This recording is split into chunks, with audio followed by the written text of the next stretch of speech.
Greetings, everybody, and a happy Easter to all that celebrate today.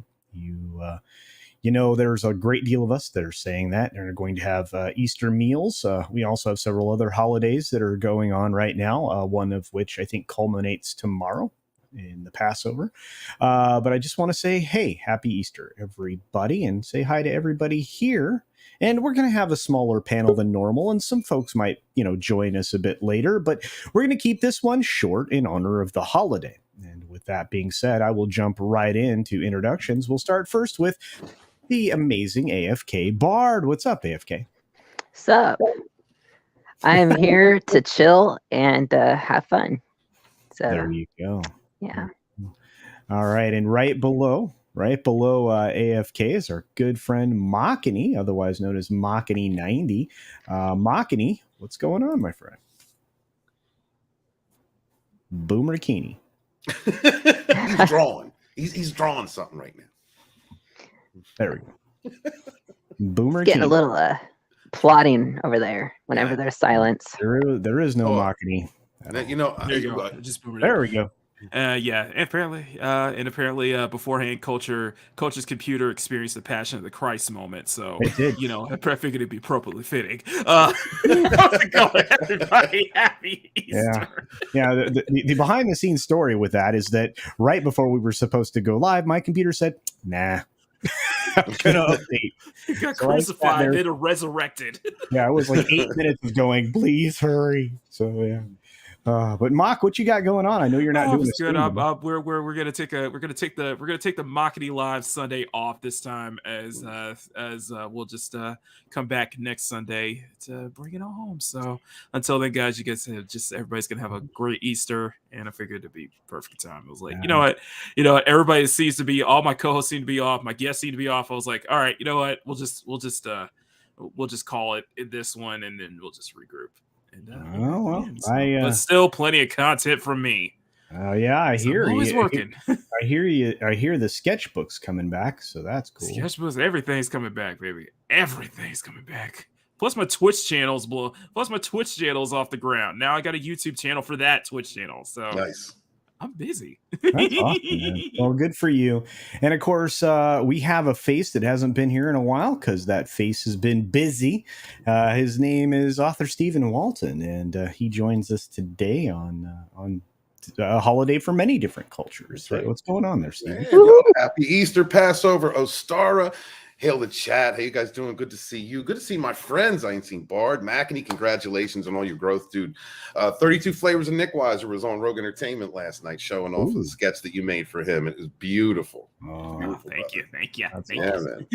How are you doing, Culture? Good to see you, brother. I'm fantastic, and you're a welcome surprise. I didn't expect you today. So. Well, I got to make my rounds. I ain't going to hit 10K by not networking. That's right.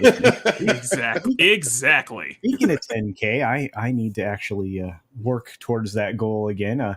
My channel is under attack. Videos coming soon. Oh boy! I'm going to put on the trucker cap and adopt the right attitude. So that who's going after Culture? You also have to have the right face. You got to do the face. Exactly. Okay. Anyway, God, so anyway, I love Jeremy from the quartering to pieces, but man, but no, I might actually do that. We'll see if that gimmick works. But I'm having fun. I'm glad everybody's here. I am going to be doing a Culture After Dark stream tonight. So you never know who's going to show up at one of those. So we'll see how that goes down. Going to be enjoyable. But let's say hi to everybody in the chat because, like I said, we're keeping this one short. We're 5 minutes in. Let's see if we can. Let's see if we can keep it. I'm so glad I'm on a panel. Somebody mentioned short and didn't make a joke out of it with me. Thank you, Culture. Well, Thank you. The vertically challenged are not usually a target for me. So, I'm glad. You're so good. You're such a good man. Yeah. Grumpy old Ninja Kintaro OA is here, one of the greatest supporters of all of our channels. I do appreciate that. CSF Nation ambassador. That's right. He really is. And he says, Grumpy says, Happy Resurrection Day, Easter Sunday, Ramadan month. Absolutely. Yeah, we can't forget Ramadan. Absolutely. And I hear that Cameron Pasha is doing better and is home from the hospital. Good. That is good news for all of us. Of course, we have Terry Rose hanging out with us and our good friend Olaf von S. Greetings, my friend. We have this particular month. April is very busy and affords everybody opportunity for various celebrations. So again, I celebrate everybody's culture. So congratulations to all, and I hope you celebrate it well. Captain Trek is hanging out with us. Captain Trek, as of right now, I'm not on a grand jury yet, but I'm not off the hook this week. So we'll see what happens for Tuesday. Oh, no. Yeah. That's the way they roll here. When you're talking about federal grand juries, they are constantly, trying to select the best 25 people. Can you squeak out by technicality? No, but I'm going to be honest. I mean, that's the most important thing is, look, you say what you when you fill out your questionnaire and all that, you can only be, you have to be honest with everything. And I have to, talk about how this would affect my actual job that makes me real money, my profession.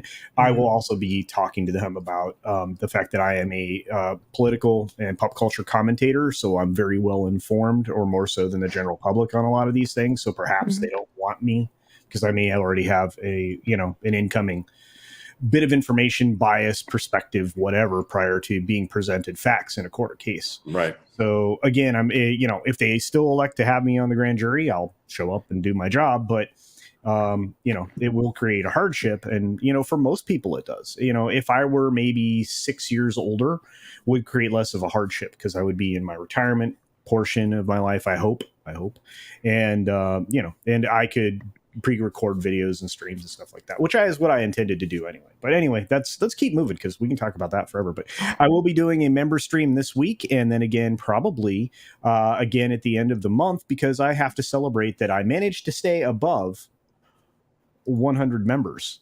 People didn't cancel, so I'm pretty excited. That's a really big step for me. So thank you, all my members out there, all my subscribers, and everything else. We've got Willie Woodward here, welcoming everybody, wishing everybody a happy Easter. Keith Howard is here, of course. We've got Sonder Hammerslag. We've got Mondo Bizarro. Happy Halloween. Kind of, yeah, right.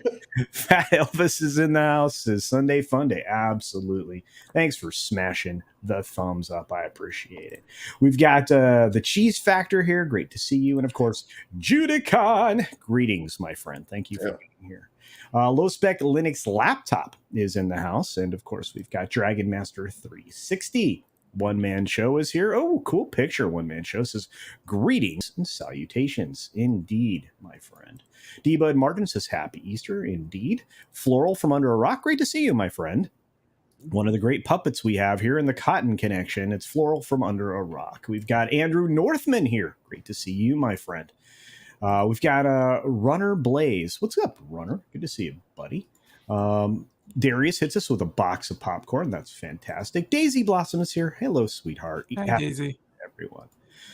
Science fiction audiobooks booked with Brightest Day is here.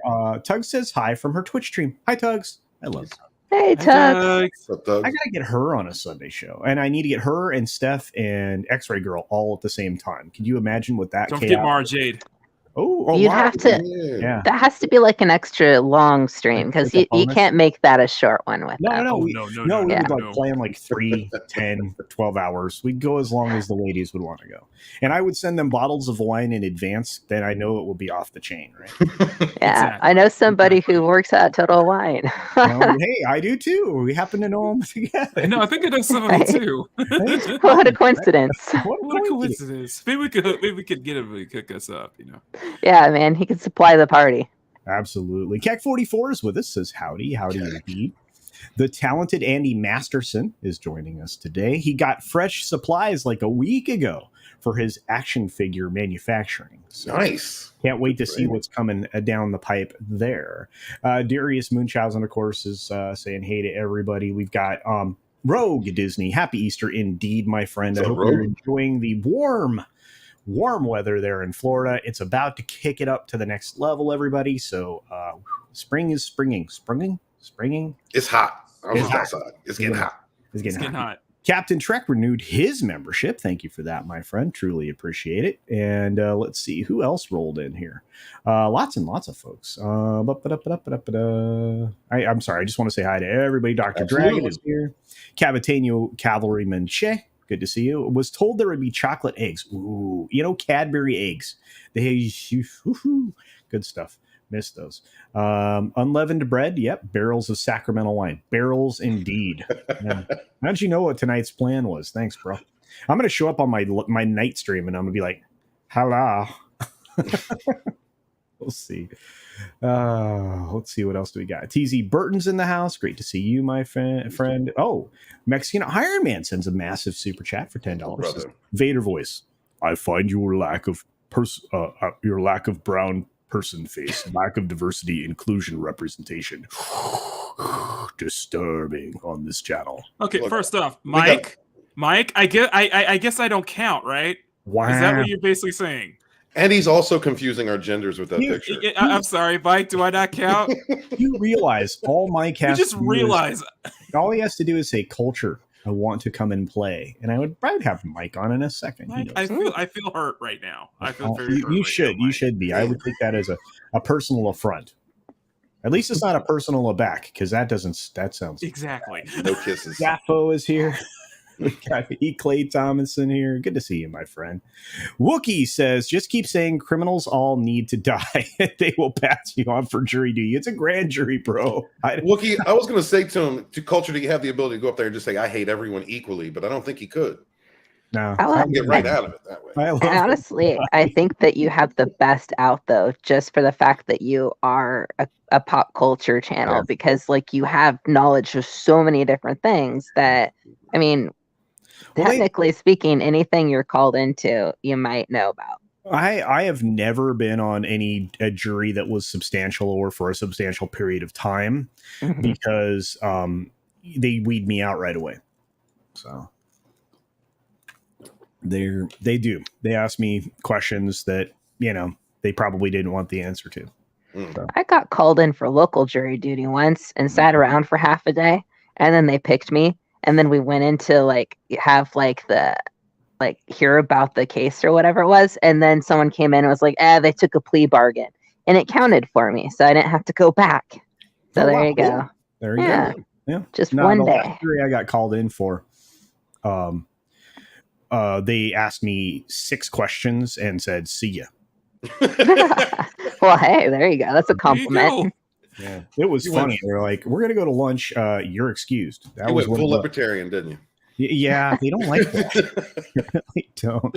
Lord Triton's in the house. Good to see you. Got Rob Altus here. There's X-Ray Girl. Hi. There she is. Hey. Hello. Great to see you, X-Ray Girl. I love her so much. She's so great. I'm serious. I'm going to ask X-Ray Girl, Tugs, and Steph all on the same Sunday stream. I think it'll be amazing. She's the best. She is here. I love her. She's great. Let's see. Them wine people. That's right. Hey, Zevius. Good to see you, my friend. Man, a lot of people rolling in today. Matt G has been here. He's been laughing at me from beginning. Let's see. Oh, absolutely. I hope you had a wonderful birthday, love. I mean, it was amazing. You, Eric K, Gina Carano. Yesterday was birthday-alicious. That's a lot of birthdays. Yeah. Happy birthday. Yeah.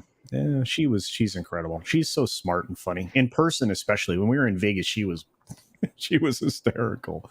Oh, and the stories you hear from the G&G crew, probably true. Probably true. Very likely. Highly likely. Well, I tell you what, and this is going to be fun because we get a chance to talk about one of these weird subjects that has been going on for now 2 weeks. One of the weird ones. We have a lot. We have a lot. Polomise is here. Hello, love. Hey, Palmies. Happy Easter to you and your family, dear. We have this story from Forbes that, it's been going on for a while. Our buddy Elon has stirred, and I think he kind of just beat the hornet's net with a stick. That's what happened. And so we get a story like this. So the Twitter takeover battle, Elon Musk and Jack Dorsey turn up pressure on the board. Guess what? Time to team up, kids. So we'll see what happens there. We have after Twitter's board on Friday moved to shore up defenses against Elon Musk's hostile takeover bid. By the way, did you realize that the board holds less than 0.12% of all of the stock? Yeah, was checking that out. We were talking about it last night on the panel. That's why they're so intimidated by. Yeah, it's bananas. It's crazy. Yeah. But anyway, Musk has sought to use the company's platform against it, launching a series of critical tweets this weekend at the board that sought to characterize the directors as irresponsible. What do you mean sought? They absolutely are. They're not representing the shareholders' best interests. What's more unusual is who else is lobbying complaints. Jack Dorsey, the Twitter co-founder who left as CEO only in November and remains a board member until next month. Dorsey labeled the board as consistently the dysfunction of the company. And he said he agreed with venture capitalist Gary Tan's statement that a badly run board can literally make $1 billion in value disappear. Amen. Yeah, for sure. And when another Twitter user asked Dorsey if he was allowed to speak publicly, Dorsey had a clear response. No, he said. Do you think that the board was causing Dorsey more problems? I mean, so that he had to say some of the statements or to have some of the positions that he's had in order to stand with his board over the last. Well, I think 100%. I think that's an excellent observation there, Stephen. And it shouldn't be lost on anybody that this is a guy that is co-founder here, the guy with the first tweet, right? Which he tried to sell for a ridiculous amount of money the other day, but we won't dive into that story. That's an NFT, by the way. Very strange. So here's what he said. And I don't know who this is. Hadrami said, if look into the history of the Twitter board, it's intriguing as I was a witness on its early beginnings, mired in plots and coups, and particularly amongst Twitter's founding members. I wish if it could be made into a Hollywood thriller one day. So there you go.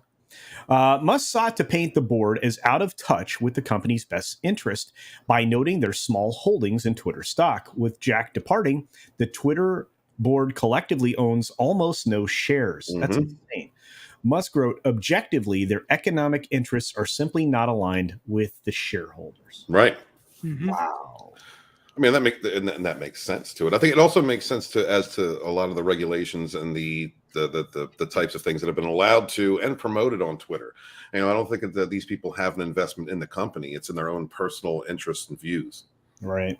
Well, and they've been looking bad this whole way because to adopt this poison pill strategy, which is what this is essentially, safeguarding the company for a year, allowing, investors to buy into stocks at a discounted rate if he's buying stocks at a premium and accumulates over 15%.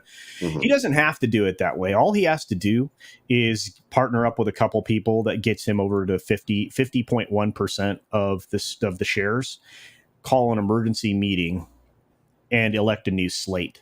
Then the ball game changes. But it's interesting. I don't know. Anybody have thoughts on this? I would love to hear. I believe that I'm sorry, were you going to go, Mac? They're doing the whole poison pill, right? Yeah. And I'm hearing that, and I heard from Jeremy that it was like it's going to backfire on them. I think it might be a case of where they're doing everything in their power to prevent Elon from getting the takeover, but it seems that Elon's trying to basically make it so that no matter what happens, he still comes out on top, and he's still going to he's still going to buy Twitter in the end. Well, I think that he's definitely seen a weakness and an opportunity. I mean, his business sense. I would also believe it personally that as someone who's Elon's left, and I've been traditionally left, and that's and what I believed it stood for was the ability to express yourself and have free opinion and have discussion and have discourse in order to meet a middle ground. We've seen a lot of bias on Twitter promoted by the board and by the types of rhetoric that they allow to be talked about, and I'm not going to get into any of those subjects today, but I think that he sees an opportunity, and if he has the same values as a 90s liberal like myself, then he wants everyone to have an equal opportunity to speak on this platform. The power of Twitter can make or break a company, can create narrative. We've seen it create narratives. We've seen it perpetuate them. We've seen the types of hate speech that have been allowed to have been spewed there, and things that have been censored, like just people defending themselves being censored, or going after things that they believe are immoral. I think the general population would think are immoral.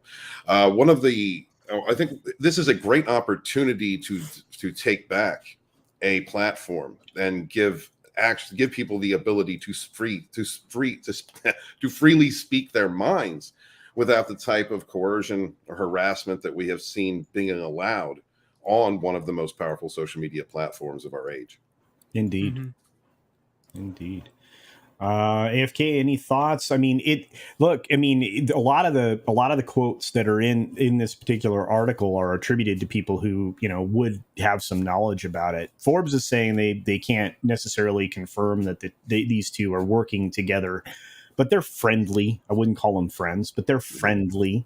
So it just wouldn't surprise me. And of course, like I said, all he needs is a couple friends, maybe Thiel, to get involved, and buy 14.9%. 14.9%, 49, that you get to nearly 30%. You got Dorsey tossing in his 4%. Only needs one more guy, one more girl, one more group that wants to fix Twitter forever. And like I said, they're terrified. They're terrified of this happening. Yeah, I'm really. I don't know. I'm not really good with business stuff, so I don't really get it. But from the way that I see Elon Musk operate, or at least from my point of view, he seems like a guy who he gets something in his focus, but he doesn't he doesn't really plan things out, right? He's a long-term guy where he sees what he wants at the end. And he doesn't necessarily think of what he needs to do in the moment to get there, because he has such a large presence, I think, nowadays, where if he's okay, I want this, then he just says it. Now he literally tweets it. He's I want Twitter, basically. And then the motion that creates is pretty much launching him towards success.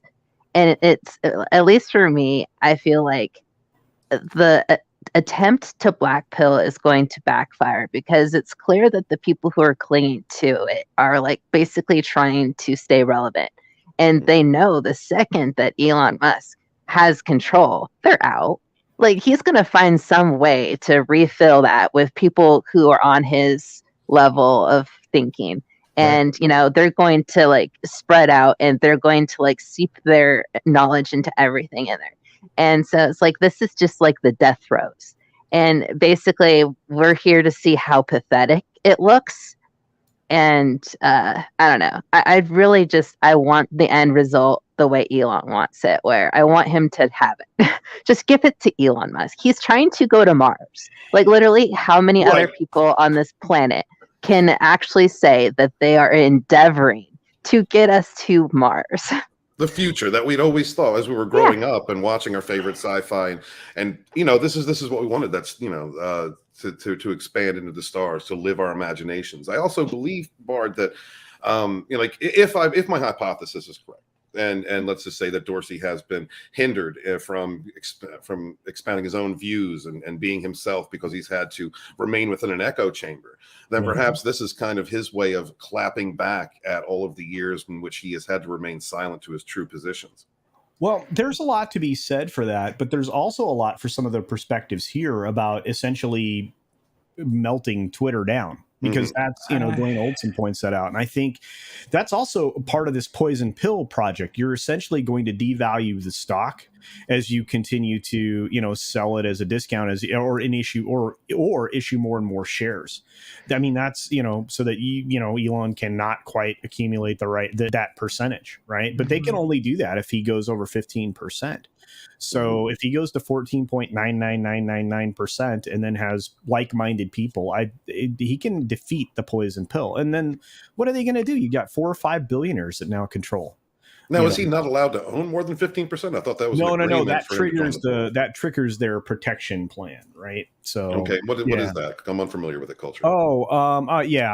Shoot, I dropped the story already, but no. The way it works is it's a shareholders' rights is what they're calling it, but none of them are shareholders, so they're not really representing the best interest of shareholders. But the plan goes into effect for 1 year as of 2-3 days ago now, the 14th. And it essentially outlines a path that makes it incredibly expensive for Elon Musk to singularly gain control of the company. And how it tries to thwart a hostile takeover, and it does either win out because it becomes unpalatable for the person that's trying to acquire it, or it dilutes the value of the company and drops the stock so horrendously that it removes value. So, yeah, it's not the right way to go about things. There's also, I believe, a built-in mechanism that allows, and again, not an expert here, but I believe it allows them to buy at a discount in order to realize the real value of the company.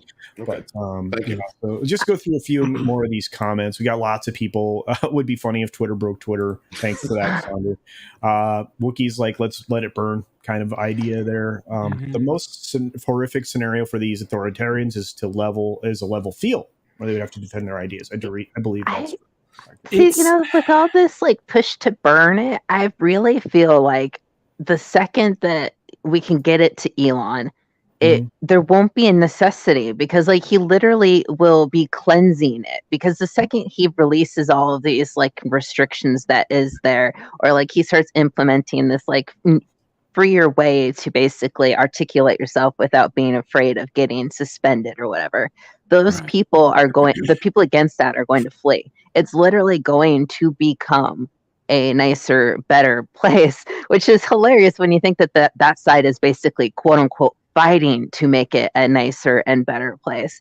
But I feel like it's kind of going to be a short-term / long-term goal. We're not going to get it immediately, but I feel like if we just can put up with it long enough, and as far as waiting for Elon to be able to do this, that it'll be worth it. But that's just my opinion. You're totally right, AFK. It's just I guess I'm being kind of the cynical one here, in that I'm not putting my entire trust in Elon. Period. Yeah, I don't blame you. I don't blame you, but because it's a lot of when you think about it, this is power. Oh yeah, it's a power move. It's a power move because because Elon now knows how much Twitter is becoming such a big influence in the cultural sphere and even in the political sphere. Yeah.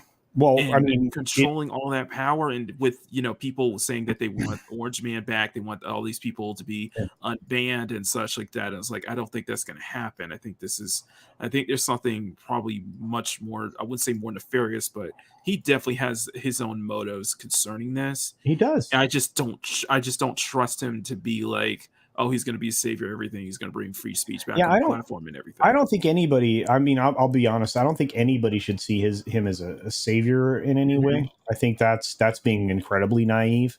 Oh, no, yeah. He's presenting an opportunity is kind of like how but at the same time, I do agree with what Jeremy said, was because you look at what happened with Parler, you're looking at Rumble, you're looking at all these alternative platforms, and it's like, for as much as we're having all these alternative platforms, nobody is hard. It's really hard to get people to go over to those alternative platforms. So what would be the next best option? I mean, You're right. They Take haven't- over, Go ahead. gain control of whatever the biggest platform is that has the biggest influence. Go after that. And what we're also seeing, Mac, is that okay, we've got someone who's leans traditionally left, right? He shares a lot of their values, but now he is also being attacked by the very same extremists who have been going after everyone else who doesn't think in their extremity, and he's now being exposed to that type of harassment, attacks, and mislabeling.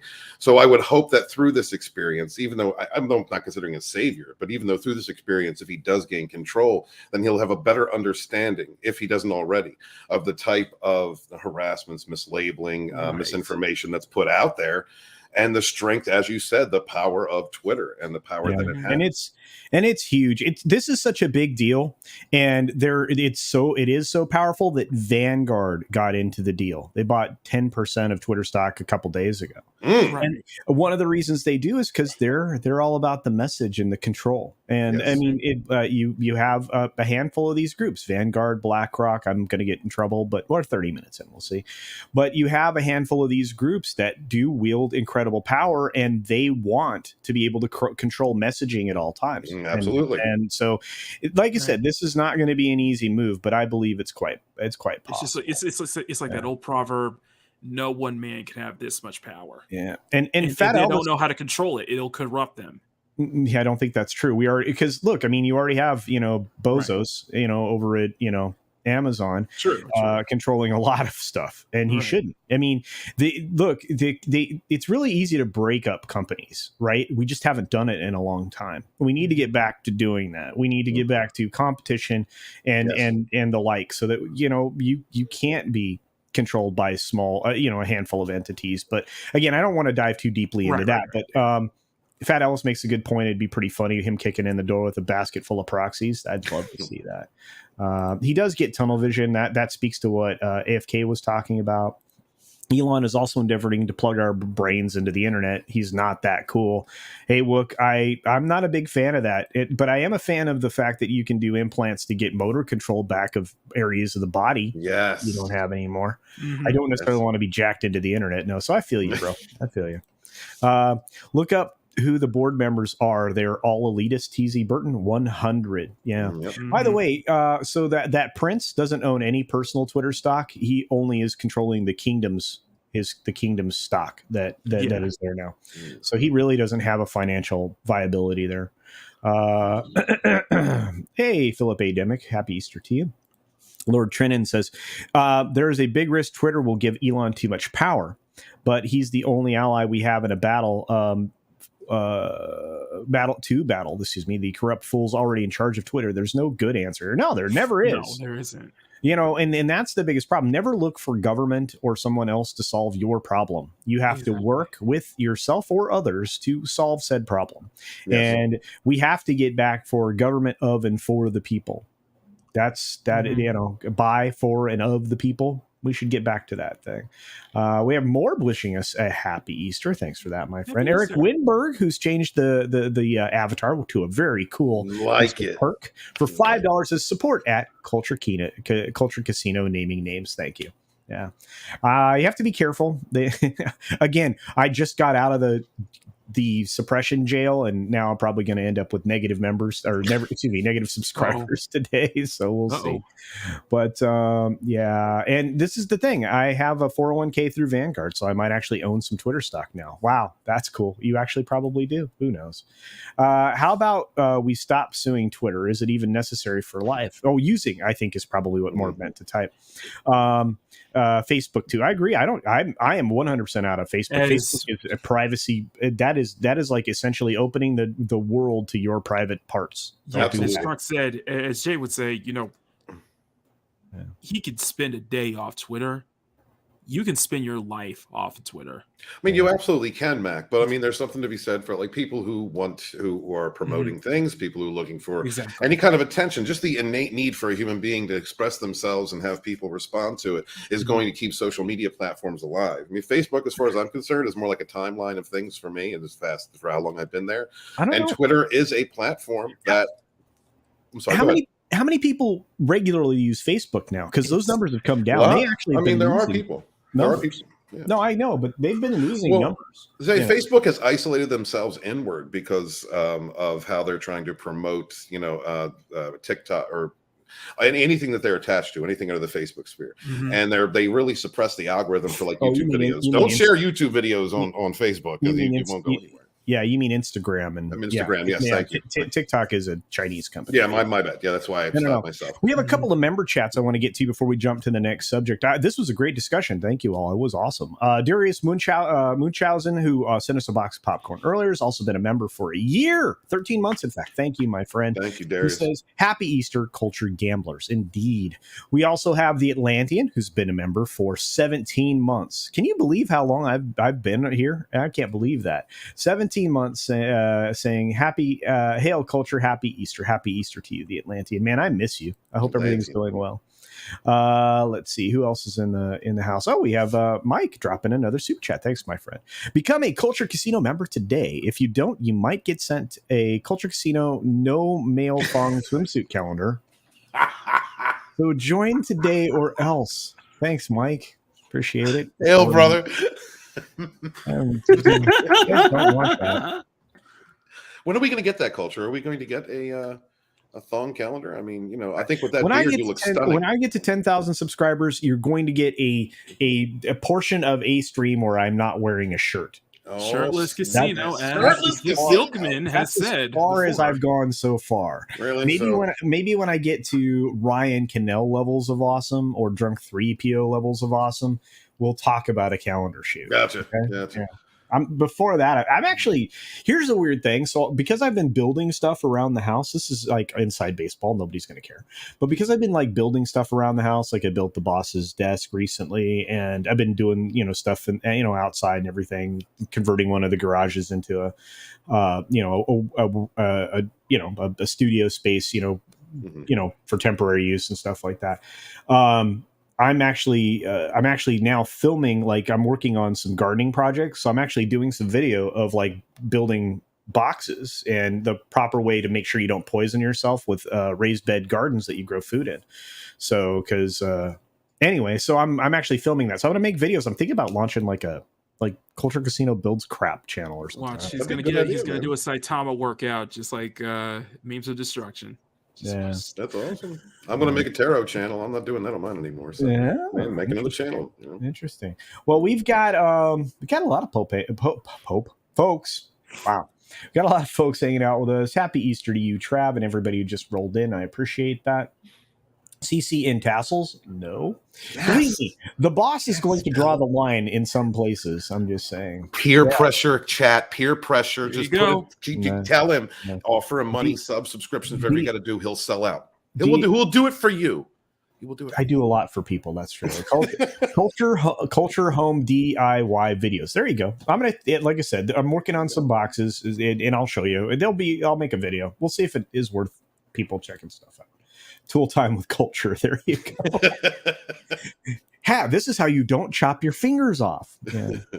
Hey, the cotton will rise from our good friend Snowdub. What's up? Hail, Snowdub. It's Snowdub out there. Yeah, definitely join the Gilded server to see the Weave memes. Thanks for that, D. Bud Martin.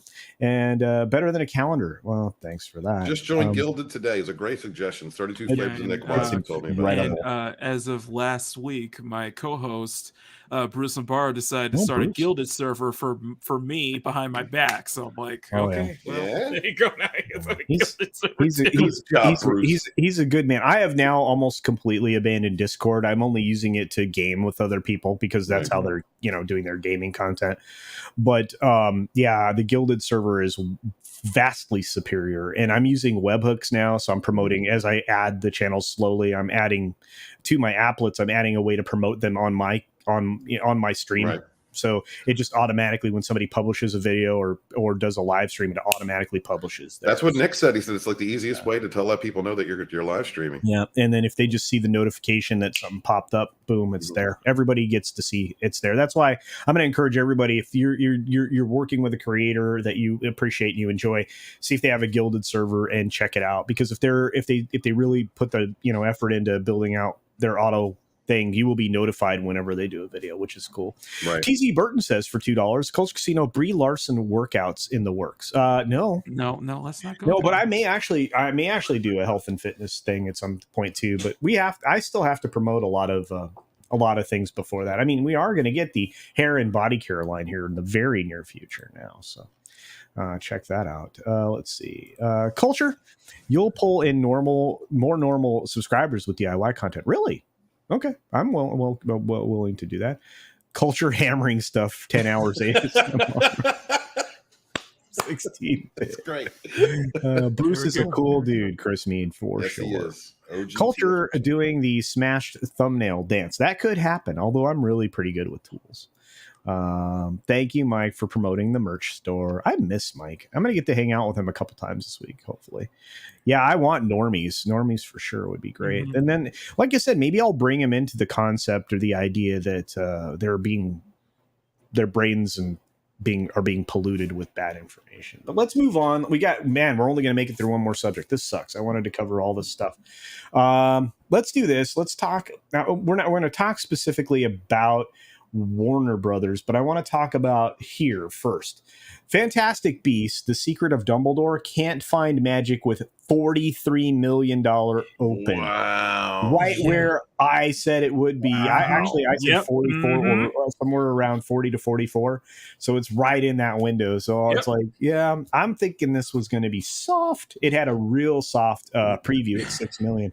This is dismal for this franchise, right? And it's funny because all the trades are running it down. Fantastic Beasts: The Secrets of Dumbledore, Conjuring franchise low opening weekend, right? And then finally we have, even Deadline killing them. Deadline opens to Dumbledore opens to 43 million in the US, lowest in Harry Potter franchise. But now for the J.K. Rowling IP, yeah. What now for it, they ask. I find it interesting because there had been a slide between film 1 and 2, but this is precipitous. I have a feeling that this thing is not going to go well. So I'll read this real quickly. It says Sunday AM update. If there's still a 5-picture plan in place for 5 Fantastic Beasts, clearly after this weekend's 43 million opening for The Secrets of Dumbledore, it's time to pivot the Harry Potter franchise. That's the lowest opening ever stateside for a J.K. Rowling Wizarding World movie, and it's probably not prudent for the studio to go for another low opening record on the next project from the franchise. It was evident Potter fans didn't like the last movie, Crimes of Grindelwald, even if there was a cliffhanger, and they didn't want to come back for Dumbledore. With the Warner Brothers Discovery merger made official on Wall Street earlier this week, this is unfortunately not the best optics for the studio. However, as CEO David Zaslav gets to know Hollywood, he should realize that sometimes green light decisions predate the studio's current regime. Who would greenlight a $200 million net production on a franchise that wasn't working?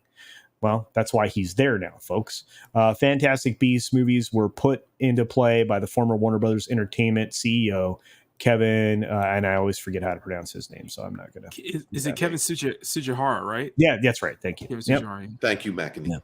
Yeah. And let's see. But yeah, look, this thing was a bad idea by the previous regime, which is why we now have this man, David Zaslav, right? Warner Brothers Discovery Town Hall. This was done. I've covered this on Friday. I want to talk about the fact that there's massive changes coming to Warner Brothers. I want to see your guys' perspective. Of course, just from the headline, he's talking about the changes at CNN, which is a $200 million plus flop failure and thing that can't even compete with the likes of a show on YouTube called Friday Night Tights. In fact, it has trouble. It has trouble pulling in anything resembling an audience as far as active users go. And if you consider that CNN as a whole performs worse than Joe Rogan's podcast, that should tell you something. Mm-hmm. You know, nobody, respects CNN. I don't blame them. But I'm interested in your guys' perspectives. What do you think about what's going to happen with Warner Brothers now? I mean, let's talk about it because it's going to change. Who wants to start? I mean, go ahead. Anybody? Yeah, go ahead. Okay, so last Sunday I went into like excruciating detail or just really went into talking because this it really interests me. And Zaslav is having a no BS approach, and even he has his own kind of entourage and stuff that they're going to be answering. Everybody's going to be answering him. So it's going to be interesting to see where the changes are going to lie at, especially within the DC film division. With I think it was I was hearing this week that just like there are plans to make a lot of changes. There are plans to put the heroes, the big DC heroes, much more focused on the forefront, much more focused on creating a shared going the MCU route. But as Fats Steven would point out, they don't need a Kevin Feige. They need an Iron Man. They need an Iron Man 1 to kick things off. So I assume a lot of people are going to place that hope on with this whole restructuring and everything that they're going to start off with their own Iron Man film to kick off into a proper DCEU. And I know that there's plenty, and I'm shouting out to Ed, a lot of people I absolutely love. I know there's plenty of people who still want the continuation of the Snyderverse, but it seems with all this restructuring, with everything that's going on, that's going to be basically just wipe the slate clean, unfortunately. And go ahead. I was just gonna say, I don't know if like technically I don't feel like they can wipe it. Like I feel like if they hadn't already found an Iron Man, they could pull it off. But the fact is, like they had like not everybody agreed with like quite the way that the Snyderverse was, but I think it was universally accepted that people for the most part enjoyed it.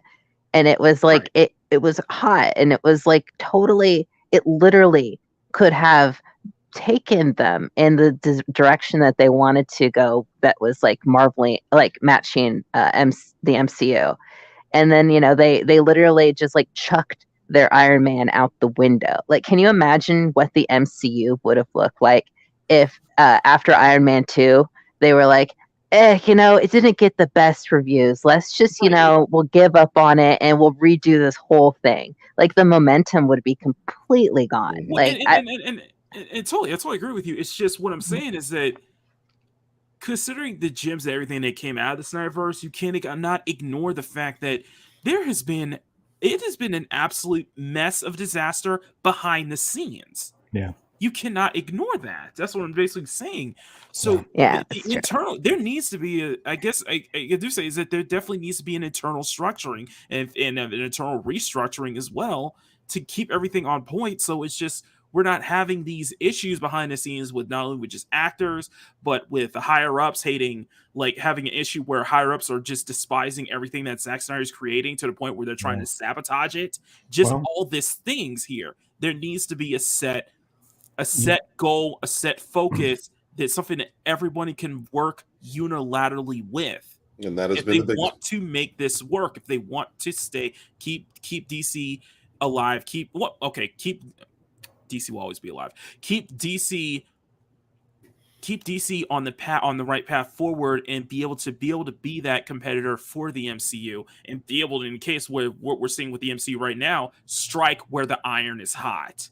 Well, go ahead, Steven. Well, one of the biggest issues has been the conflict, has been the disagreements that go on between the people that are trying to make the films and the management. So there hasn't been any stabilization. Everything's fractured. Everyone's trying to run in their own direction. That's been one of the biggest issues. And just like I wanted to add to what McEnany said, which is perfect. Like they need a stabilizing force, stabilize and direction. I feel like they've been shooting themselves in the foot for the last 6-7 years, and until they find a defined direction and then get everyone on board and run with it. It's exactly what AFK Bart said. I can't really say it much better than my other two. No, you guys were there. They were killing and it. this applies to not just the DC film universe, DC the films, and WB films in general, this also applies to the TV side. This has to apply to the CW side. Yeah, the HD, all the TV properties that they have under the wing, they need to be able to get their stuff together. Get their stuff together and get everything in order and be able to be consistent about that. Because you're seeing that with like different changes and such like that, and different directions where stuff like Cartoon Network is going, where stuff like HGTV is going, where just all these different brands and under Warner Brother and Warner Discovery's umbrella. Yeah, you need a resurgence. You need to just get this stuff together. But it's all going to change because of the way they're going to vertically integrate it. And this is a bigger conversation, because we were talking about DC, and there were people in the chat that are talking about DC, and in the comic side especially. But you're going to see all that roll into one DC thing. You're not going to have DC Comics. It's going to probably end up being like DC Studios or something. Right. They're eliminating fat. This dude, that's what he does. It's trimming the fat. And if something doesn't work, he kills it off, or he restructures it. And it's like, this is a good idea, but it sucks. We suck at it. Let's fix it.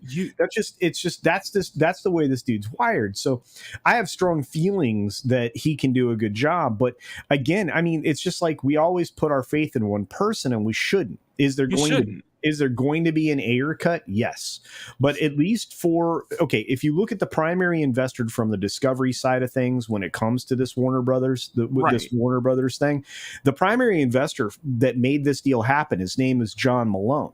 John Malone has been fighting CNN for 6-7 years now, saying that they need to turn back into a hard news organization.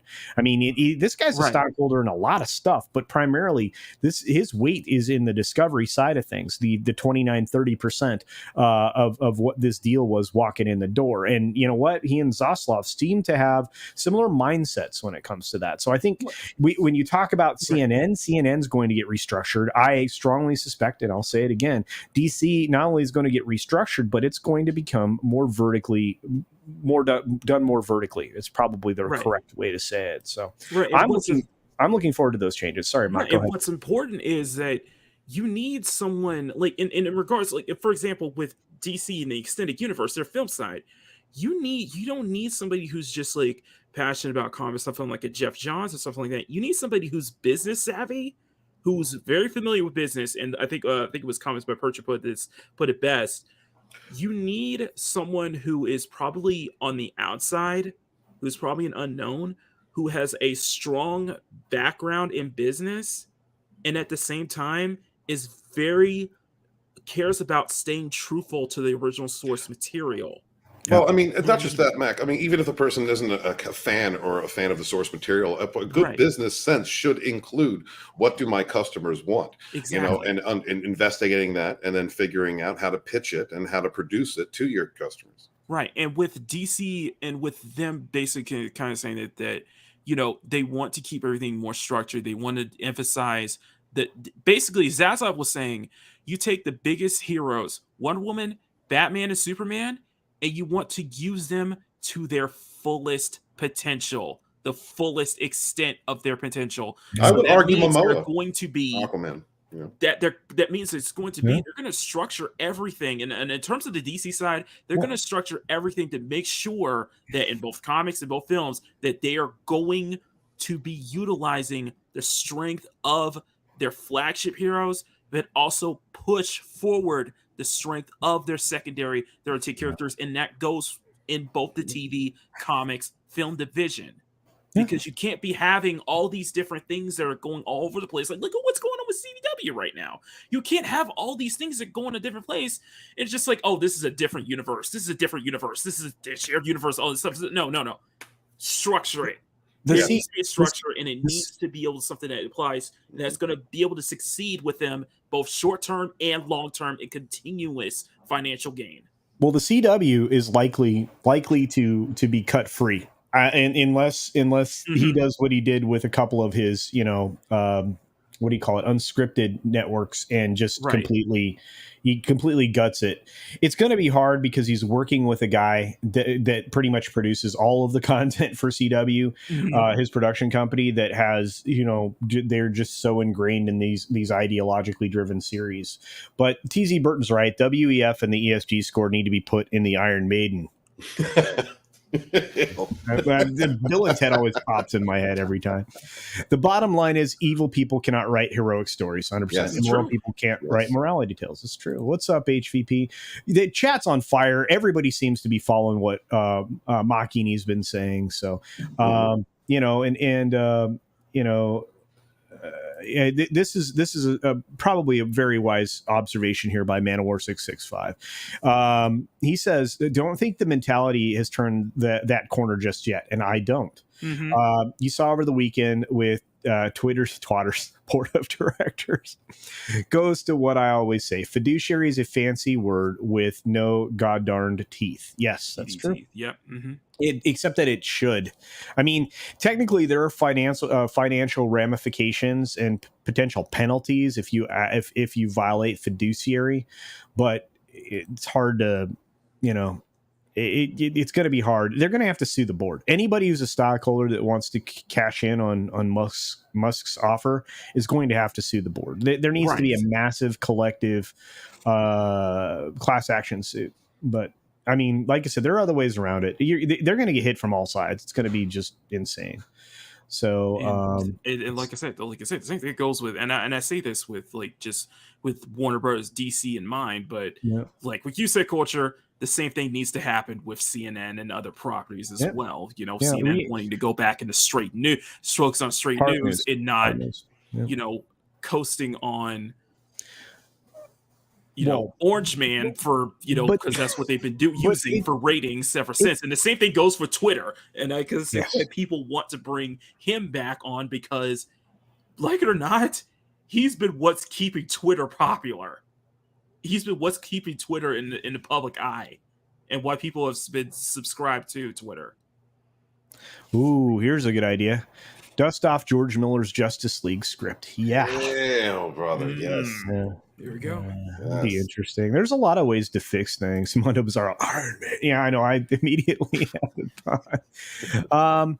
Yvonne Solomon says, I like that I don't have to watch 20 movies in order to understand what's happening in the most recent Batman movie. But I also don't care to get super invested if it's going to get rebooted again. And that's the big problem that they're having, to be honest with you. Batman's one of those characters you do 3 films with and then you pause. And the problem is, though, is that with the strength, with emphasizing the strength of DC's 3 flagship heroes, what that's going to lead to? Hey, Purple. Oversaturation. And hey, Purple. It's going to lead to oversaturation, like what we're kind of seeing with DC in the comic side, is that they're chugging a lot of Batman-related books now. It's going to lead to oversaturation. Yeah. I think we're already there. I think, the quality of the Marvel products has fallen off. If you just look at the Disney Plus series, right?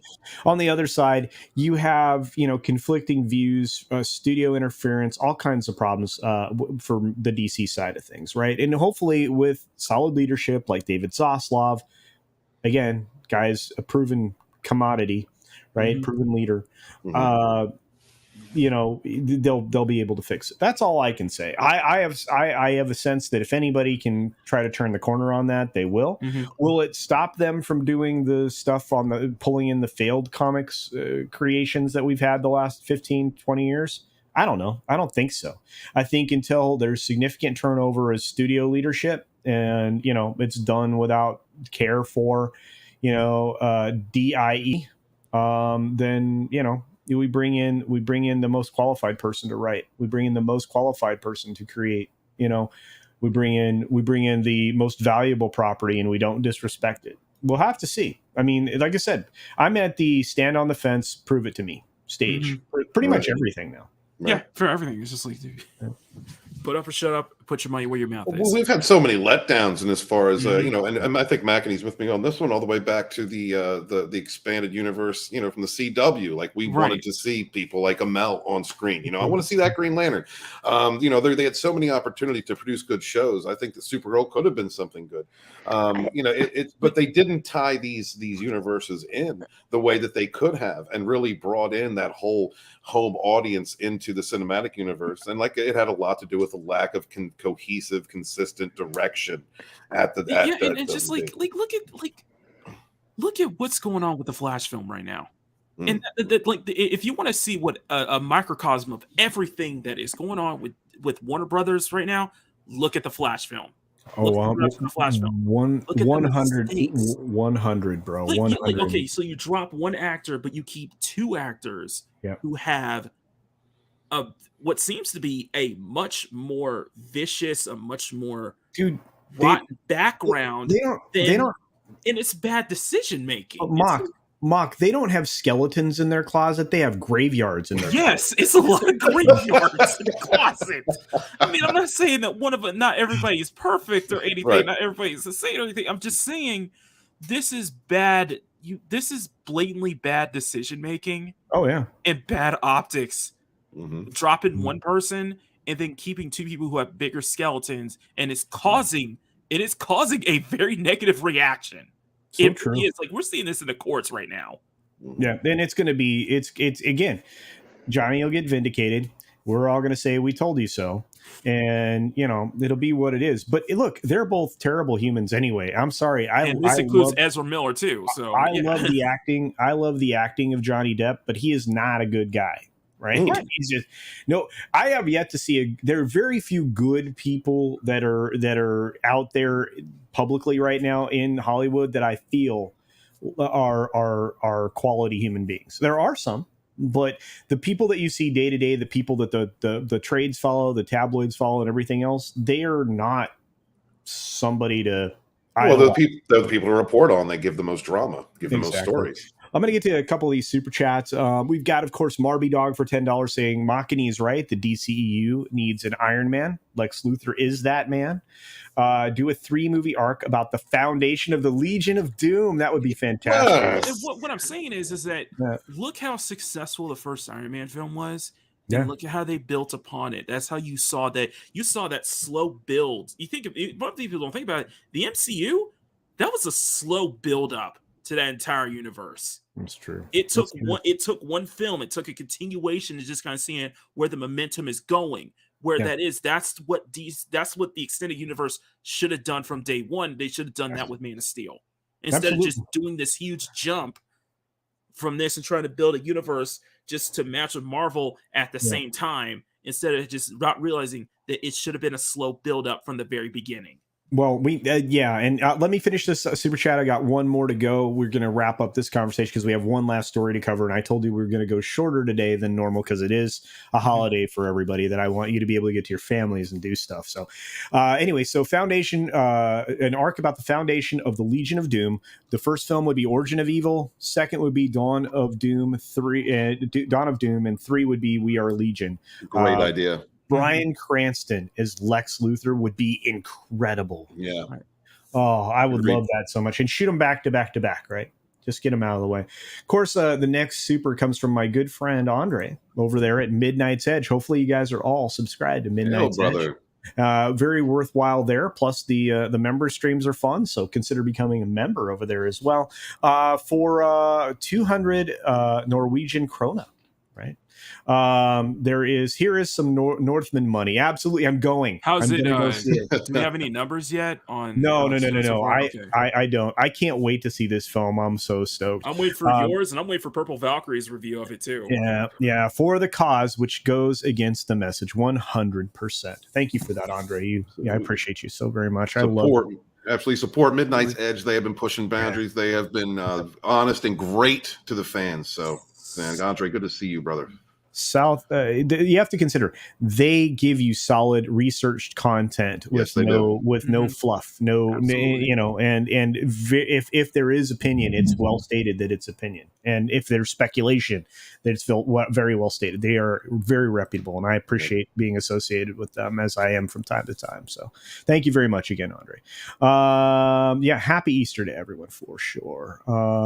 And the review is coming. All right. I cannot wait. You guys don't even know. I get so stoked. Hit that bell on Midnight's Edge, guys. You never want to miss a single live stream video that comes from those guys. Hey, my magical rising desk is here. It says, Happy Easter, pals. Absolutely. Magic Rising. Is there a story behind this one, Culture? Hold on. I missed a little bit. The accounts that are in that I have are just great. I love them so much. The only movie I'm excited for is Uncle Ruckus. I think you've said that more than once, and I'm not sure what that is, so I'll have to go look it up. Yeah, well, you gotta let us know. We're out of the loop. Hey, what's up, Real Wade? Good to see you. Hey, wait. Felices Pascuas a todos. Yes. Pascuas. Feliz Pascuas a todos. Yes. Yeah. Horseradish Power says Midnight Chess is a great channel. Yes. Sorry, I'm trying to click on things. One of the best. Oyos, all my boyos. Can't wait to veg out on this stream as it continues for the regularly scheduled next hour. Oh, I wish that were true, my friend, but it ain't gonna make it because we're gonna cut off about a half hour early. So we've got about 26 minutes. We have one last thing I want to talk about. I don't know if anybody's talked about this story, but there's a court case, right? A harassment case against a giant video game company, right? That's currently being acquired by another giant software entity. It's called Activision Blizzard. Culture 3 after the hour when you get a minute. California Governor Gavin Newsom meddled in the Activision harassment case. Holy cow, this was bananas when this broke, and I was going, you must be kidding me. But doesn't he always look like the most evil human? Yes, he does. Yes, he does. Oh my goodness. I say this as a Californian. Yes, he does. Culture, check the private chat. What is going on with that? I don't know. Absolutely. I don't know. It's just It's like two things I really dislike. And it's like Newsom and Activision Blizzard, and I'm not surprised that he's involved in this lawsuit because Activision Blizzard has just been, specifically the Blizzard side has been on free fall for the past, ever since the first quarter lawsuits and first the news broke out about it. They're stealing baby milk over there. You got to watch out. They're stealing baby milk over at Blizzard Activision there. Mackie? I don't know. Well, from the story real quick, and we may get a special guest here momentarily, but from the story real quickly, Governor Newsom has been accused of interfering with the state's lawsuit against the video gaming giant Activision Blizzard. Here we go.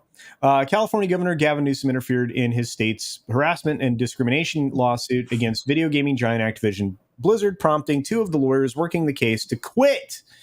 Bloomberg News reported. Melanie Proctor, an attorney with the State Department of Fair Employment and Housing, told staffers in an email on Tuesday that she was resigning in protest Newsom's firing of her boss, Janet Whipper, the agency's chief counsel. And a special guest has arrived. Greetings, Andre. Hey, greetings, everyone. And happy Easter and happy Passover, whichever suits best. Yeah, absolutely, yeah. We are in the month of Ramadan. There's so much going on. That too. Yeah. Thank you for joining us. It's a special treat when the boss is here. Oh, absolutely. Well, thanks for having me. Oh, absolutely. Anyway, I didn't mean to steal your thunder. Carry on with this story, which is news to me. Yeah, no, and then I would like to revisit your preliminary thoughts on Northman. So,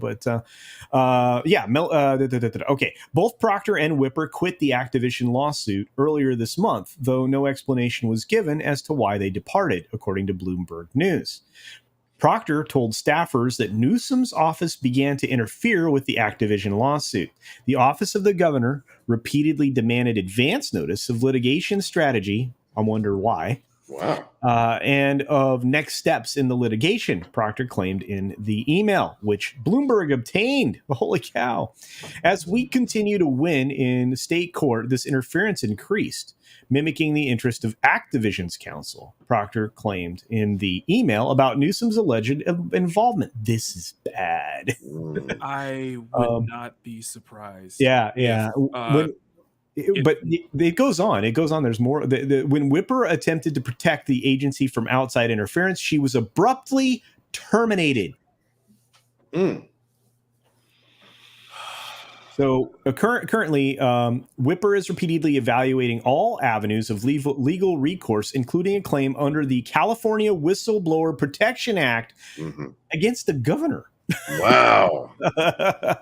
So Newsom spokesman Aaron Mellon said the claims of interference are categorically false. According to the Bloomberg report, the governor's office will continue to support DFEH in their efforts to fight all forms of discriminations and protect Californians. Oh boy. Of course, this just dives further into the case. So I don't even know. Women at the firm whose workforce was 80% male were having to continually fend off unwanted comments and advances by their male coworkers and supervisors, and being oh my lord, grabbed, I will say that, at the cube crawls and other company events. Of course, this is a long running story. I'm just curious, since many of you probably hadn't heard it, what you think about that, and if Newsom may have actually got himself into trouble. Okay, so I would not be the least bit surprised if it turns out that all this is because Gruesome Newsom is working behind the scenes with Bobby Kotick. I would not be surprised one bit. Yeah, Bard, were you going to say something? Honestly, I mean, like, I've been following it very loosely, but I'm not really surprised. It's kind of gross because it's just so blatant at this point. Yes. Like, it would have looked better if they hadn't done anything. So that's about my opinion. Are you saying like if Activision Blizzard they entirely stay quiet throughout the whole ordeal? Well, no, like if the governor hadn't been interfering or trying to reach out, basically, because that looks so much worse than if he was somehow involved otherwise, which it kind of alludes to. That's bringing attention straight to you. Yeah. Andre, is that an intriguing element that you hadn't heard yet? This whole story is new to me, and I don't want to comment too much on California politics. What I will say, though, is that our Norwegian politicians, both at national and local level, there's a bunch of incompetence within them. Certainly our prime minister and the people who are currently in government, the most incompetent bunch of assholes you can imagine that are currently being exposed. There's some corruption among them. There's some ideally really off communists among them and everything like that. Wow. But still, looking into California politics and other places of American politics, I really appreciate the politicians that we have here. I'm just gonna leave it at that. California is a real mess, and of course, blue-eyed because it makes me realize how much worse off we could have been. Yeah, you're not California yet. That's all I have to say about that. No, it's funny because they looked to the Scandinavian models and they've just gone so completely off the rails and done stuff which is too radical for here. Well, that's good to hear. Maybe some Californians can relocate to Norway. I don't think they'd like it. I think they'd find it way too conservative for their liking. It's possible. I'm a Californian, Andre. So Blue-eyed Roof Korean the Base for $2 updates that the SEC has not approved the Blizz sale to Microsoft as of yet. I believe that is an accurate statement. People are not really a big fans of Mr. Newsom. He has plastic action hero hair. Okay. Wow, goodness. Manowar 65 says, pointed this out Friday past. Didn't have enough lead in my pencil to get it read. guess it's back. It's back to making harpoons next week. Oh, my friend. Yeah, I think you might have been the person that brought this to my attention. I had the story, but it's interesting. I don't know what to do with it. I mean, it's going to be bad for him if it proves out to be true. And this is a good question. How many companies can Newsom drive out of California? Well, he drove Tesla out of California. As many bad policies can promote. I mean, and it's usually the people that are pointing the finger at others that have the graveyards in their closet, as Culture was saying earlier. And Blue-Eyed Roof Korean the base is, oops, I meant FTC. Yeah, Federal Trade Commission. Yeah, we'll see what happens. But we'll see what happens. He paid you to correct his own typo. He's awesome. Awesome. Thank you. Blue-Eyed Roof Korean the base is the best. But yeah, Andre, I know you wanted to talk. Maybe you wanted to talk a little bit about Warner Brothers, but did you want to visit upon us the Northman? It's entirely up to you. I'm your guest. Please, you run the show. Please. But yeah, no, I had the pleasure of seeing the Northman a few days back. I haven't done a review yet. I'm working on another video on it altogether because it's a movie that's difficult to review because it is an incredible movie for what it is. And I think that some people are going to be surprised at what it is because it's been sold as this really action-packed gladiator-style Viking revenge drama, right? And it's not that. Wow. Okay. I mean, it has that in the background. Right. But it's not an action movie. It's a movie that first and foremost is focused on Norse magic and Norse mysticism. Oh, snap. That is first and the foremost what it's about. And the revenge plot is really just a backdrop to it. Oh, man, I'm so excited now. Even more so than I was before. Yeah. So if you've seen like Egger's previous movies, like if you've seen The Witch, and you like that. If you've seen The Lighthouse and you like that, then you're going to have a great time with the Northman. If you saw the trailer and you expect this to be Gladiator with Vikings, you just might come out a little bit disappointed because it's not that. It's going to be a little bit like weird in a sense for many. So I don't know exactly what the preliminary box office numbers are, but this is a movie which is an absolutely brilliant movie in its own right. But it cost too much, and I'm honestly worried about its box office prospects because they spent too much money on it. Really? I mean, what do you think? What is the production value? How does it look? How does it look to you? It looks fantastic. That wasn't the issue. The issue is some of the cast. They blew way too much money on some two big stars that they didn't need. That, for instance, Nicole Kidman. I'm going to single her out.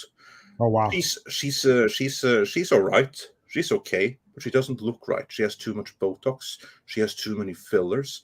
Kind of like puts you out of the movie a little bit because everything else is so accurate. Even the clothing, the uniforms, it's all so accurate. They've been working with historians to get all of the details as accurate as you possibly can. So I highly recommend it for that. I'm going to do a video about all of the stuff that it gets right. Yeah. And then you have Nicole Kidman, a woman with obvious fillers. Right. Completely out of place. Completely out of place. I mean, I don't know how many millions they paid and spent on her, but they would have been far better off getting like a European actress for a fraction of the price that would have been every bit as good without pulling you out of it. So the story, the setting, cinematography, that just could have all fantastic, all fantastic. Oh no, beyond brilliant. Nice. It's because the opening of the movie takes place in I don't know, it probably wasn't filmed in Norway, but you learn later on that the first setting that is in Norway, and it looks like Norway. And then later on you travel into Eastern Europe, to Ukraine, to Russia, to thereabouts, and you have to tell the nature changes subtly. And then when the story moves to Iceland, there's absolutely no doubt whatsoever about where this thing was filmed. So the cinematography, the production value, all fantastic. So in this sense, it is the single best Viking movie dealing with the spiritual magic side of Vikings there ever was. Everything is really historically accurate. The costumes, like if you know a little bit about the history and the practice, you will appreciate the accuracy all the more. But if you expect Gladiator, you will be blown away, and not necessarily in the best kind of ways. Have you seen that Valhalla Rising with Mats Mikkelsen? No, I haven't. It's another Viking movie that looked fantastic in the trailers. It's like this really pretentious artistic fare, right? Oh, okay. This is a little bit like that, very high on the artistic expression at times. Okay. But which, relative to what the movie is fantastic. But it's a deviance from what the movie was sold as. Yeah, so that's what Man of War 665 asked. Does it go all Valhalla Rising in the third act? It goes all in the third act. Oh, okay. Okay. Yeah. Okay. Yeah, I guess Chris Gore is going to have the director on Film Threat. Oh, nice. Beautiful. Nice. Brilliant. Yeah. So now, yeah, you've got a lot of people excited to see the film. So, yeah, I think it's going to be great. Yeah, it had a $90 million budget, according to Victor Fontaine. Yeah, and that's just too much. Because that means it's going to have to like gross 300 million worldwide in order to break even. And honestly, I think that's a tall order.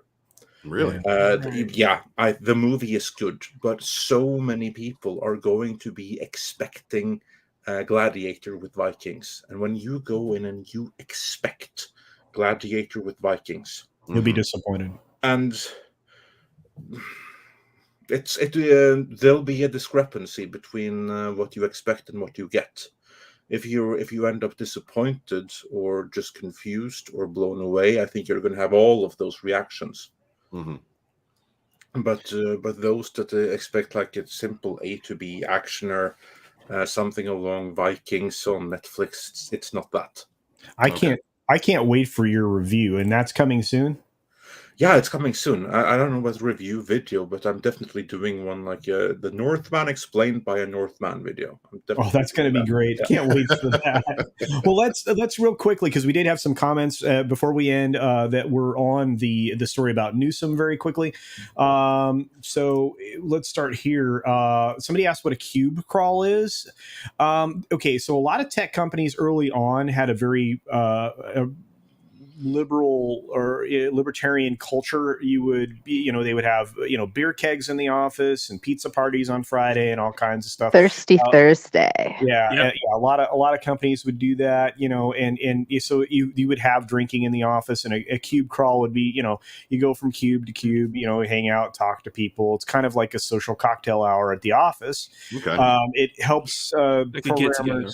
Yeah, and you just kind of people would just go cube to cube or area to area in the cube farm and just visit with each other like a moving cocktail a roaming cocktail party. And some of those got a little bit out of hand. So that's what that is. Blue-eyed Roof Curry in the base for $5 says, what are the chances California meddled in harassment case to drive down the stock price and morale of shareholders to make I would not be surprised. Easier? I'm not surprised by anything now, but look, that deal was already set. It's already, along the approval process. It's really, there's not much that's going to change that on the financial side of things, but I mean, we'll see. Mm-hmm. Let's see who else was out there. Governor Newsom. Yep, he is. Yeah, that's true. I'm trying to get to these comments because these folks are. There we go. Yeah, TZ Burton for $2 says incompetence must be a government job requirement. Wow, I think it is. It's got to be in the resume. Actually, if I may, no, incompetence is not a requirement for the job. But what is such a requirement for the job, and this is true in Norway and the States everywhere, is that you need to know who your boss is. And in order to be a politician, you first and foremost need to serve your own career. Yep. That means that the interests of the people, the ones you are supposed to serve, that can be like a distant second, third, fourth, fifth, sixth, seventh, eighth, ninth, 10th priority. And from the people's point of view, that of course can come across as incompetence. but in reality, it's being a politician and serving just all your other masters, which you do not consider the people to be. On the contrary, they are just some pleb that you need to suck up to every 4 years. Your subjects. So very true. So very true. And of course, Blackia has been watching Hoag's Law channel recently, and he actually had a blurb recently on this particular case. It says California's Department of Fair Employment and Housing tried and failed to stop the U.S. Equal Employment Opportunity Commission, the EEOC, excuse me, from settling with Activision Blizzard, but the two agencies' fight was one of the ugliest in recent memory. Now, reports have leaked that the lead lawyers for the DFEH have either been fired or reassigned as a result of interference from their own state's Governor Gavin Newsom. So there you go. Thank you, Black Eye. Thank you. Yeah, love that. Yeah, and appreciate that. Thanks for that info. Of course, Blue Eyed Roof Korean, the base is our official sponsor today, as many days. Appreciate that, TC Burden for $2. You're also a sponsor. We have a lot of sponsors today. Six is saying hi to the boss man. Hey, Six. Hey, Six. Let's see who else is out there. While you're looking, I just want to say Carrie's wonders, is it trippy? Because he likes some dark magic elements. Ooh.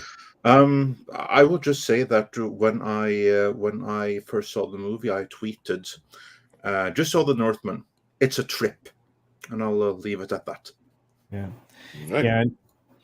And Tina's right. I mean, in the early '90s, we had Miller Times every Friday. There were multiple company bands playing. Yeah, it was. You'd end up with that. And again, I mean, I was in corporate culture at the period of time where some of this stuff was being adopted. Essentially the cube crawl. I did that for a while. So not really called that, but something different. But yeah. Father Stu looks good, but will get no press because Wahlberg. I think it's a Mark Wahlberg thing. And Mark has been very vocal. He's been very about Hollywood recently. Yeah. So if you guys can keep up with that, get ostracized if you think outside the echo chamber, Mac. Pale Rider is joining us. Carrie's appreciate your comments, Andre, of course. And Blackia, it says, happy I could help. Absolutely. I always appreciate it. And I look at this logo. I love this so much. Yeah. Well, that is nice. Badass. All right. Nice. Well, look, I promised to wrap it up early. We are going to, because it is a holiday and a lot of us have family things to get done. So with that, I'm going to go around the panel, let everybody do their outros. We'll start with the boss man since he's up top. And Andre, what do you have to promote? I know you got. Thanks for having me. First and foremost, for those that may not know me, you can find me over on Midnight's Edge. Next time will be tomorrow at 9 a.m. LA time, which translates to 5 p.m. UK time, where we have like the first of the week's 3 live streams, where we go through the news and everything happening in the world of entertainment. And Culture is, of course, a frequent guest on that, so be sure to join us for that. Well, thank you very much. Of course, we also have the regular panelist that we have here since the very beginning, AFK Bard. AFK. Hey, thanks for letting me hang today. Again, happy Easter to everybody. And if you don't celebrate Easter, I hope you got some good candy out of it. And I hope everybody just has a good weekend. All right. I appreciate you being here as always, AFK. And of course, we have Makani Draws, the man who draws everything, just not today. Okay. Thank you, everybody, for being here. Please. And also a happy Easter to everyone who celebrates, and happy Ramadan, Passover, which those who celebrate that know this is a very special holiday. So please celebrate with your fans and family if you can. Meanwhile, you can find me over on my channel, youtube.com/Makani90. It's still Makani Draws, but I got a lot this week. Starting tomorrow, of course, is my Monday. My Monday video is Maki Sketch Diary. This is my basically my art/life blog. So you get a little insight into just kind of what goes on with my life and such like that. Check that out. That's going to be on Monday. On Thursdays is the Makani Cafe, Thursday morning from 7:30 to 9 a.m. Pacific. It's where I join in, chat with you guys. I do some of my morning warm-up routine, and we just hang out, just have some fun to get your Thursday started. Friday is my other video series, Maki's Morning Sketches, is where I take one of my sketches that I do every single morning when I wake up and just make a video on that. And of course, Sunday is the main show, Machiny Live with me, Mads Bear, and Bruce Lombardo. Fortunately, there will not be a Machiny Live this week. Next week, we return with, of course, Magitech. Mags will be stopping by. And then as we're rounding it out really close to the end of the season, as in 2 Sundays from now will be the second appearance of Purple Valkyrie. And then mark your calendars, guys, on Saturday, May 7th at 7 p.m. Pacific is the season finale / 800 celebration / birthday stream for yours truly. I look forward to seeing you guys there. Nice. It's going to be a lot of it. Yeah, we had to push the 800 celebration stream back a couple weeks, but I was like, you know what, screw it. We'll just do it all in one night, all together one night. So, guys, I look forward to seeing you guys there. I hope we'll have plenty of special guests stop by. It's going to be a lot of fun, and plenty of stuff coming from me. And also, I do have a secondary YouTube channel for my Twitch channel, Machiny Type R. Check that out as well. I will be uploading all of my Twitch streams are going to be going there as well. So, yeah, plenty of stuff coming from me, man. I've been channel mode. Awesome. Thanks, Mock. Appreciate you.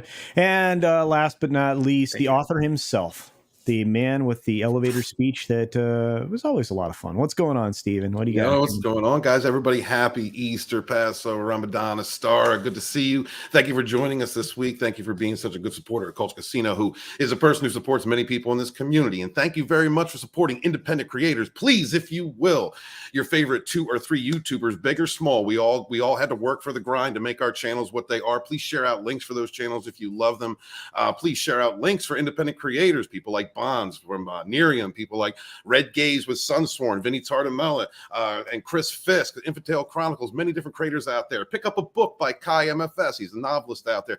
Watch out for the upcoming book from Adega Outlaw. We have so many great projects that are coming in this community, and we really need everyone to support each other as we always have. So please make sure to share out links for them, your favorite YouTubers, Twitch streamers, from Mac and everybody on the panel. We do not have an industry to support us. We only have each other, and we rise together. Please check out my channel, Author Stephen Walt. I'm trying to get back to 2,000, and I'm climbing to 10. Screw 5. I'm going for 10, and I'm going to go beyond. So check me out at Friday Night Rogues. It's going to be held 11 o'clock on Fridays, and Rogue Entertainment at 6 p.m. on Saturdays. Thank you guys so much for being here. Please be on the lookout for the Fandom Menace Volume 2. I am currently working on that project. I am author Stephen Walton, the Fandom Menace historian, your historian, born in the chats of Midnight's Edge with my brothers and sisters, fighting for our modern mythologies. Wash your hands, wash your ass, be good to each other. Peace. Wow. See, I told you it was worth the price of admission. Now, folks, go out, have an amazing Easter if that's your celebration, Passover, Ramadan. If this is a religious period of time for you, enjoy it, celebrate it well. I will be having a Culture After Dark stream this evening that at least I'm intending to. So just make sure your notifications are on, because that can show up randomly.